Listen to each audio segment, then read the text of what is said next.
தற்போது நாளை முன்னிட்டு தை திருநாளை நாங்கள் கொண்டாட முடியாத ஒரு சூழல் இங்கே இருக்கின்றது. முக்கியமாக ஏற்பட்ட வெள்ளப்பெருக்கு எங்களை வெகுவாக பாதிப்படை செய்கின்றது.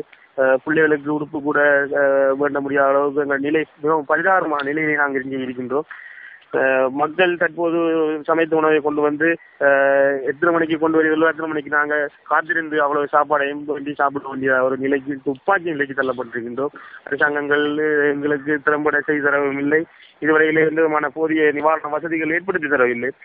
மற்றது தற்போது அங்கே குடியிருக்க முடியாத ஒரு சூழல். முக்கியமாக அந்த போக்குவரத்து வசதிகளை அவங்க ஏற்படுத்தி தர வேண்டும். அங்கே போக்குவரத்திலே இருக்கின்ற வீதிகளிலே ஆத்துவாளைகளும் நந்துகளும் சுரிகளும் அங்கே உற்சாக பாதையை மூடி வழி தெரியாமல் இருக்கின்றது. நாங்கள் தற்போது அங்கே குடியிருக்க வேண்டுமாயின் அந்த பாதைகள் நிச்சயமாக சீரமைக்கப்பட்டு குடிநீர் வசதி, மின்சாரம் முழுவதாக எங்களுக்கு வழங்கப்பட்டு அங்கே நாங்கள் தங்குவதற்குரிய சகல வழிமுறைகளையும் கல்முனை தமிழ் பிரிவு பிரதேச செயலாளரும் கல்முனை மாநகர சபையினூடாக இவ்வளவு வேலைகளையும் செய்தர வேண்டும் என்று மிகவும் பணிவாக நான் கேட்டுக்கொள்கிறேன். நீங்கள் வெள்ளம் வடிந்தாலும் உடனடியாக உங்களோட வீடுகளுக்கு சென்று இருக்க முடியாததுக்கான என்ன காரணம்?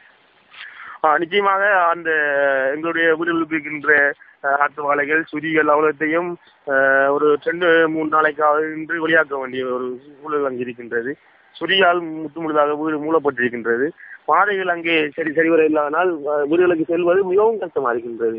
நீங்கள் எத்தனை நாட்களாக இந்த பாடசாலையில் தங்கி இருக்கின்றீர்கள்? 6 நாட்களாக இருக்கின்றோம். இந்த 6 நாட்களுக்கு உங்களுக்கு எவ்வாறான தேவைகள், வசதிகள் செய்து வந்தார்கள்?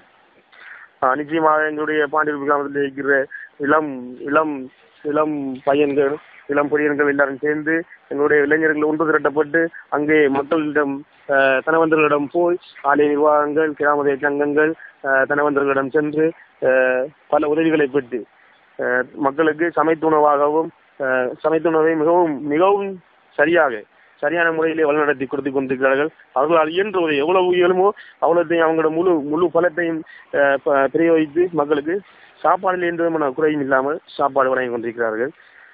மற்றது மலசல கூட வசதி, ஒரே ஒரு மலசல கூட வசதிக்கு ஒன்றுதான் இருக்கின்றது. அது போதிய வசதியாக இல்லை. சிறார்களும் கர்ப்பிணி தாய்மார்களுக்கும் மிகவும் கஷ்டமாக இருக்கின்றது.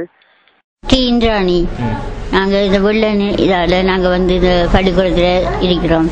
எங்களோட வீடு எல்லாம் தண்ணியோட உடுப்பு எல்லாம் போயிட்டு, அதில் நாங்கள் குழந்தை பிள்ளையோட வந்து எல்லாரும் வந்து பள்ளிக்குள்ள வந்து இருக்கிறாங்க. எங்களுக்கு ஒரு வசதியும் இல்லை.